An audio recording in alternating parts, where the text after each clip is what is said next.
The Wire is AI generated. Just like humans, AI sometimes gets it wrong. Trust but verify the information contained in this podcast.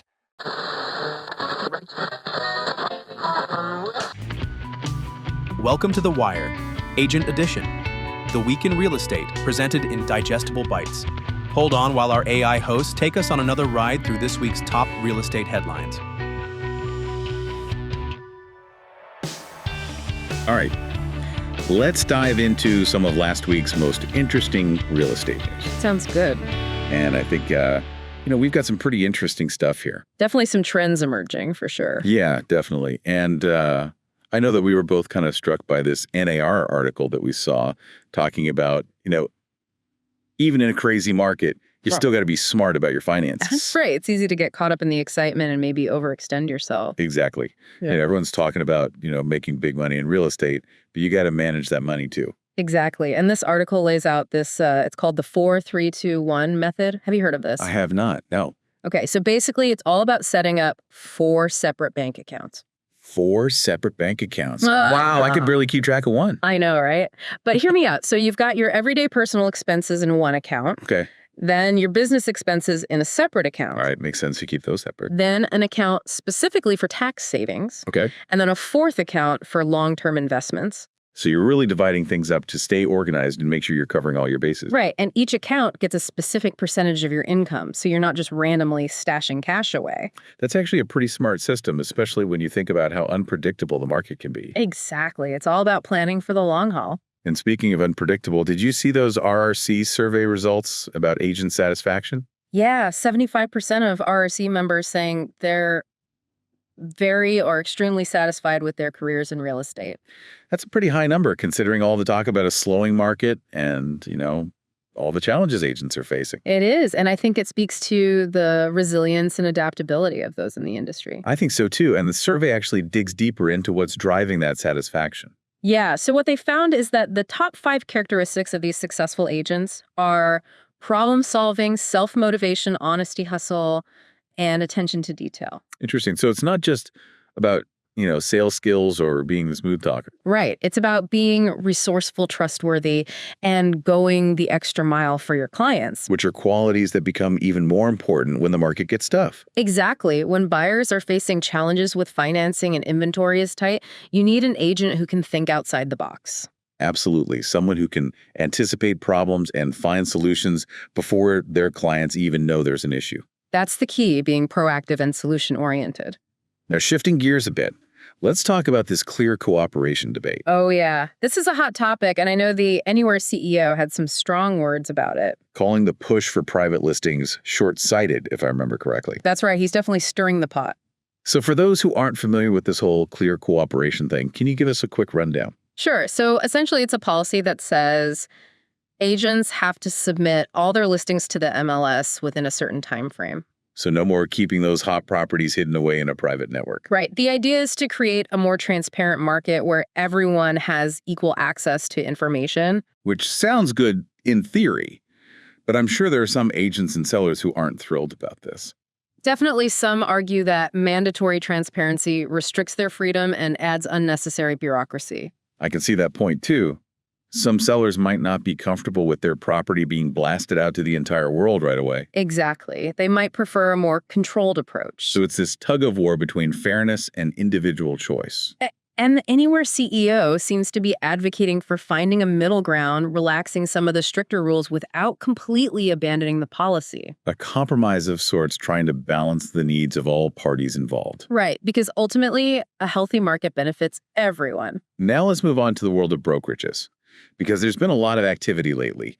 Mergers, new products, even layoffs.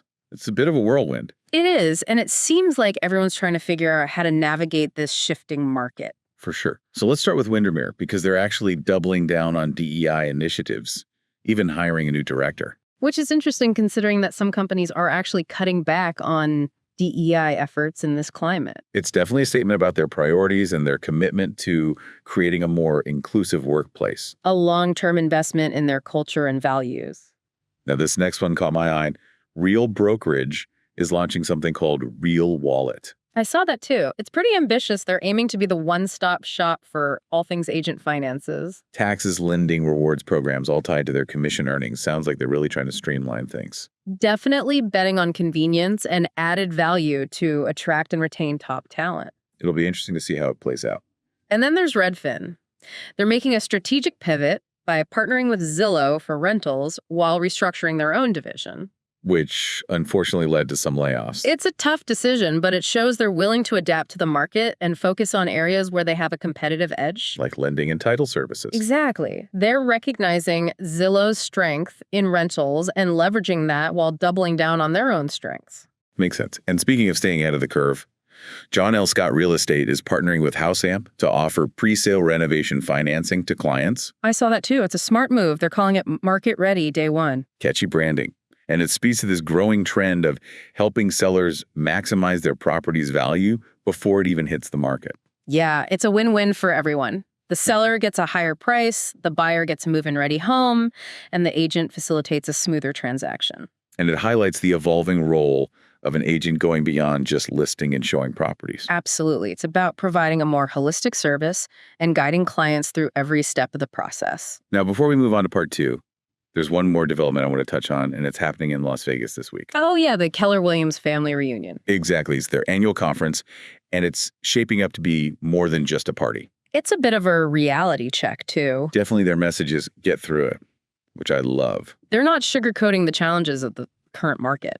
But they're also giving their agents a plan, equipping them with the right answers when talking to potential clients. And emphasizing the importance of client education. It's a combination of optimism and practical advice, acknowledging the reality while empowering agents to succeed within it. A message of resilience, adaptability, and continued learning. Now, we've talked a lot about the national picture, but real estate is ultimately a local game. So let's zoom in on an individual story that really caught my eye. I always love hearing about these real-world examples. This one is about Danielle Andrews, a young broker who's making waves in Tallahassee, Florida. I read about her too. Incredible story. She started in real estate while still teaching middle school. Talk about dedication, and her passion led her to open her own brokerage at just 28 years old. She's now the youngest Florida franchisee and the first Black woman franchisee with Realty One Group. Breaking barriers left and right, what are some of the keys to her success? She emphasizes building relationships, fostering connections within her community. So it's not just about transactions, it's about genuinely serving people and making a difference in their lives. Exactly. She sees real estate as a way to help others achieve their dreams. It's a powerful reminder that at its core, real estate is about people. And Danielle's story shows what's possible when you combine professional expertise with a genuine commitment to your community. It's a story that embodies the spirit of this entire deep dive, finding ways to thrive even when the market throws curveballs. And her success is an inspiration to anyone passionate about real estate and dedicated to making a positive impact. All right, well, that brings us to the end of part one of our deep dive. We've journeyed through agent satisfaction, brokerage innovations, financial advice, and even a touch of inspiration from Tallahassee. It's been a whirlwind tour of the real estate landscape, highlighting the dynamic forces at play and the inspiring individuals who are navigating this ever-changing world. But our journey isn't over yet. Definitely not. There's so much more to explore. In part two, we'll delve even deeper into the trends and challenges shaping the future of the industry. We'll explore the ever-evolving role of technology, the ongoing debate over commission structures, and the strategies that top agents are using to stay ahead of the curve. It's going to be a fascinating discussion. Stay tuned for more insights, analysis, and thought-provoking discussions that will leave you feeling informed and inspired. We'll see you back here soon for part two of the deep dive.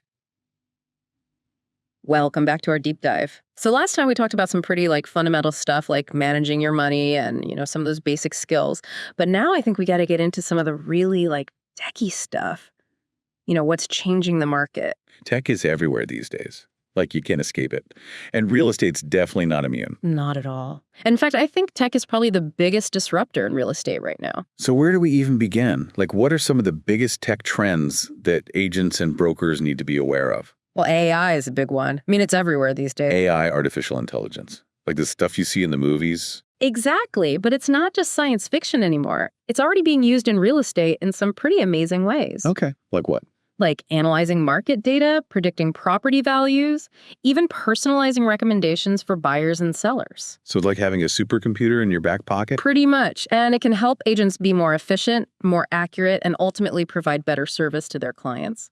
But I can also see how some agents might be a little hesitant about all this AI stuff. Yeah, Like, is it going to replace them altogether? that's a valid concern, but I think the key is to see AI as a tool, not a replacement. Like a powerful assistant that can help you do your job better. Exactly. It's about leveraging technology to enhance your skills and expertise, not to become a robot yourself. Okay, so AI is one big trend.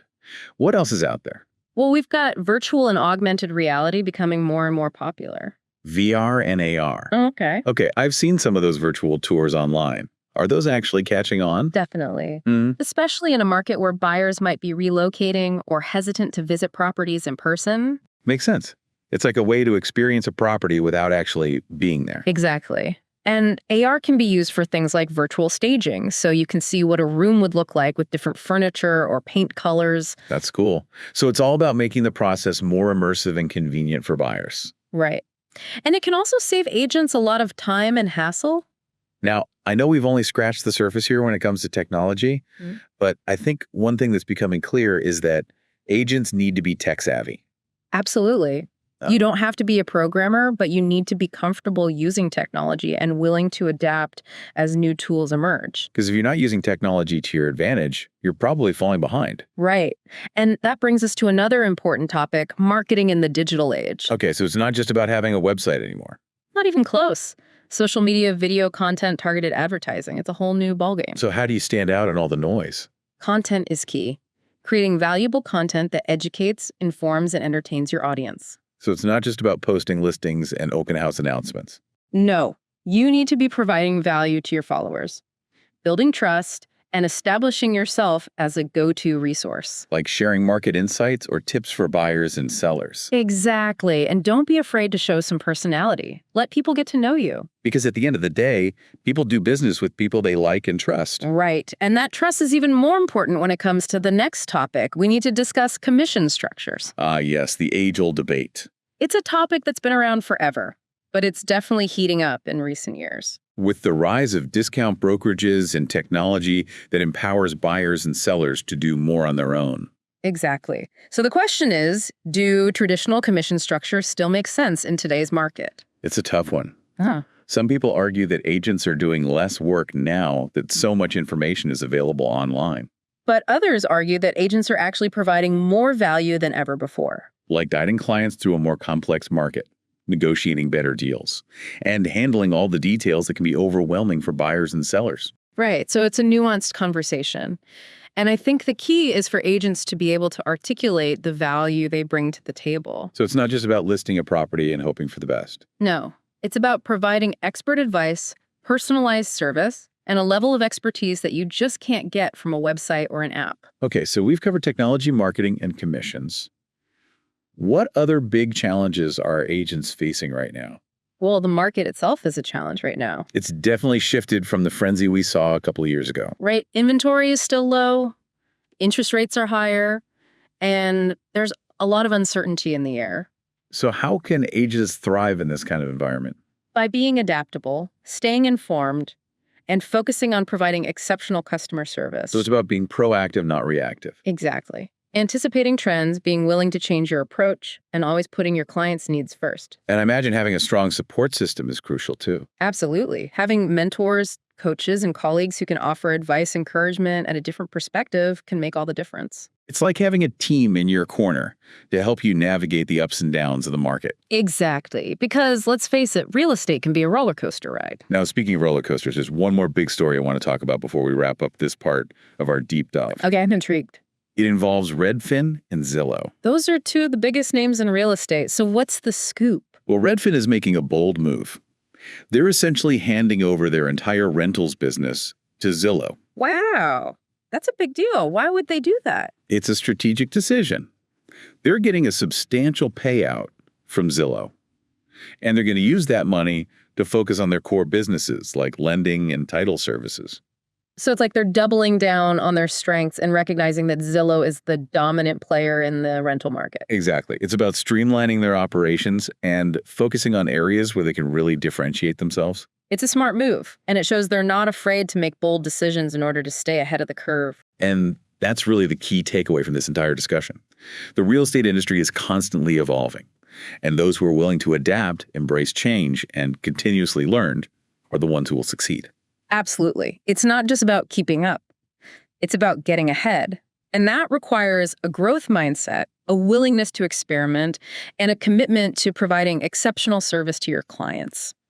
Okay, so we've talked about the present. We've dug into some of the trends that are shaping the industry, but now I think it's time to look ahead, try to get a glimpse of what the future holds for real estate. Yeah, the crystal ball time. Exactly. Always a bit risky, right? Trying to predict the future. Especially in real estate, things change so quickly. But I think we can look at some of the indicators, the data, the emerging trends, and at least get a sense of what direction things might be heading. So what do you see happening? Like, big picture, are we headed for a boom, a bust, or somewhere in between? Well, most experts seem to agree that we're probably moving towards a more balanced market. Balanced as opposed to what we've seen the past few years. Yeah, exactly. The frenzy, the bidding wars, the skyrocketing prices, I think those days are behind us. Okay, so a little more sanity returning to the market. Hopefully. And one of the big factors driving this shift is interest rates. They've been going up and up. And they're expected to stay elevated for a while, which means affordability is going to continue to be a challenge for a lot of buyers. That makes sense. Higher interest rates mean higher monthly payments. And it also means buyers can't afford to borrow as much money. So that's going to put some downward pressure on prices. Potentially. Especially if we start to see inventory levels increase. Which is something that buyers have been desperately hoping for. And there are some signs that inventory is starting to climb as more sellers enter the market. So maybe a little bit of relief on the horizon for buyers? Maybe. It's still a competitive market. But the scales might be tipping ever so slightly in favor of buyers. Now, along with interest rates and inventory, there's another big factor that's going to shape the future of real estate, and that's demographics. Oh yeah, the changing face of the market. Millennials and Gen Z are becoming a major force in the housing market. And they have different priorities and preferences than previous generations. They grew up with technology, they're used to instant gratification, and they're often delaying traditional milestones like marriage and homeownership. So how is all of this going to impact the way real estate is bought and sold? Well, for one thing, these generations are more likely to prioritize walkable communities with access to amenities, public transportation, sustainable features. It's about lifestyle. Yeah. It's about convenience. Exactly. They want to be able to live, work, and play in the same area. And of course, technology is going to continue to play a huge role. Absolutely. They expect a seamless digital experience from searching for properties online to closing the deal. So agents and brokers who aren't tech savvy are going to be at a disadvantage. Definitely. You got to meet these buyers where they are, and that's online. So we've got a lot of change happening in the real estate market. But amidst all this uncertainty, what's the key to not just surviving, but thriving? I think it comes down to mindset. Being adaptable, embracing change, constantly learning and growing. So it's about being proactive, not reactive. Exactly. Anticipating trends, experimenting with new approaches, always looking for ways to improve. And I imagine resilience is pretty important too. Absolutely. The real estate market is cyclical. There will always be ups and downs. So you got to be able to weather the storms and bounce back from setbacks. Exactly. Having a positive attitude, a strong support system, and a belief in your ability to adapt will make all the difference. And never stop learning. Right.